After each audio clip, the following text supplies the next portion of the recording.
Hello all you geeks and geeklets out there. Welcome back to another EverQuest 2 House Break-Ins. Today I am over at the Frostfang Sea, the lovely place which is called New Halas. It is a lovely frozen city which has got lots of undergrounds and, well, got some underground caverns and some overground buildings.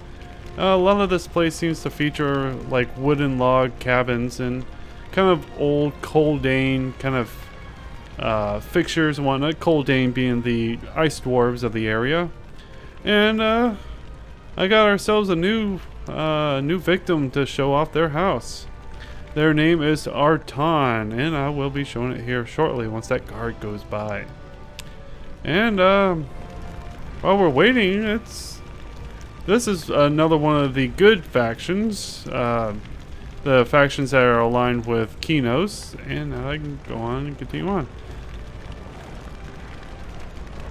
So if you like to have a nice wood log cabin out in the cold looking environment, I would suggest coming to New Halas. It's a really nice place. So let's get started. Alright, those people are looking out like that. Let me go over on this side. Okay, ready? 3, 2, 1, breach.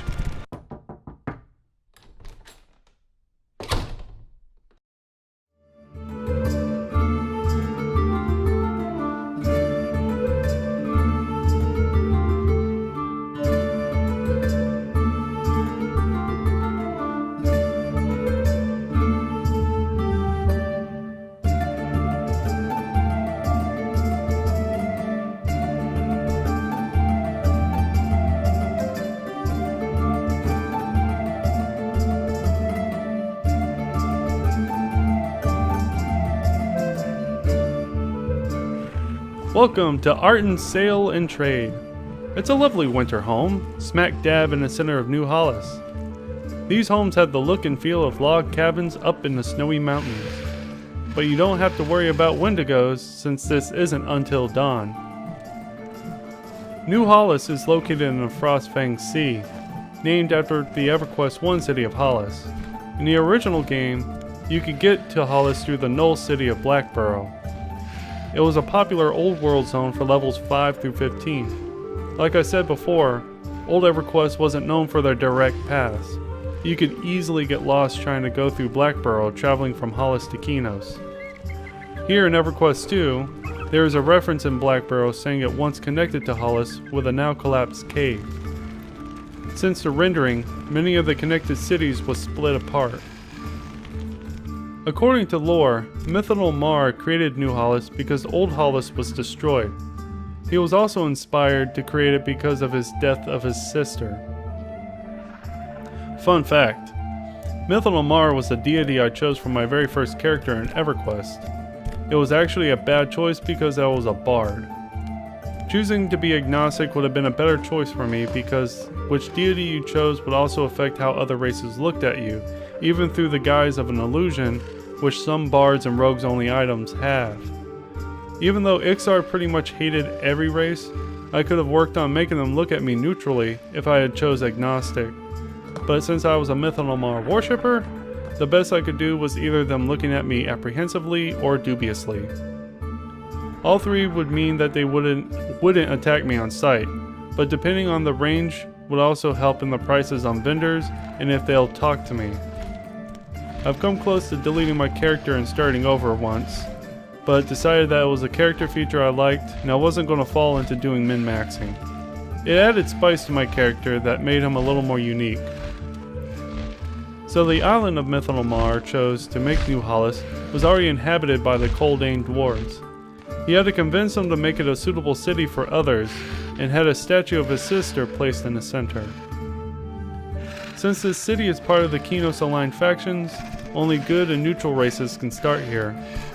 Currently, only one of my characters is a citizen of New Halas, my Erudite cleric.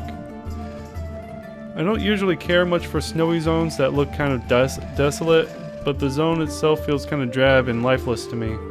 Which is funny because I love zones that look isolated and vast. I could stare at pictures of Mars and love the isolation it gives off. But places that look bland and lifeless with little character bores me. However, the housing in New Halas looks really good to me. I love the log cabin houses and the ones here look great. The Frostfang Sea is another newbie starting area where you can get a nice set of armor starting out. The zone itself should take you from level 1 through 20. I personally like to run Timor's Deep for all my new characters, or through Darklight Woods.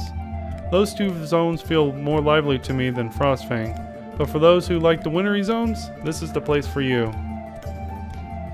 The zone itself is pretty small and home to some orcs that like to cause you trouble. Between them and some dangerous wildlife, you ought to have plenty of challenges to run through. It's also adjacent to the Butcher Block Mountains, which is the next step for your leveling adventure. Well, that about wraps things up. Sorry this episode was a little shorter than the rest, but I'm still working on the format. I will probably eventually change this series into something a little different. Definitely want to keep it within Everquest 2, or maybe kind of go back between Everquest 2 and Everquest 1. But I like doing these stories episodes, so I'll probably continue more of that. As for Everquest House Break-Ins, I don't know if I'll continue with this specifically. Maybe I'll switch it over to like dungeons or other kind of zones as well to show off more of the game besides just the housing. So I hope you enjoyed listening to all this, and catch you all next time. Stay awesome, everyone.